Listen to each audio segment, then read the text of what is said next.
Now we're in my backyard. I want to keep talking about these two different plant types, tap-rooted plants and fibrous root plants. And grasses, I showed you up on the hill up there, these grasses that were establishing in areas where there was more moisture. Here in the grass, we have a similar gradient, but it's driven by this honey locust tree.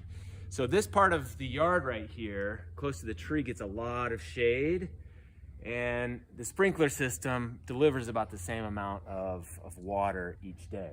But since there's more shade, the soil is a lot wetter. And that is where these grasses with fibrous root systems really thrive. So you come out here and they get plenty of moisture, and the roots just proliferate and they grow really thick grass. And then I fertilize it, and any other plants, right? There's lots of weeds and things.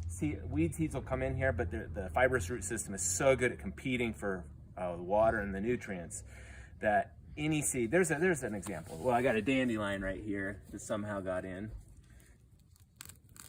Dandelions are a great example. It's hard to get it, but they have taproot systems that are really, really deep. It's hard to get them out. But this is a dandelion. But if you look around here, there's very few of these weeds that have established in here because the fibrous root systems are just everywhere.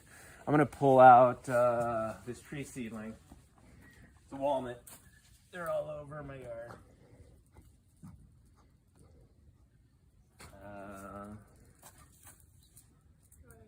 Shovel? That is kind of cool.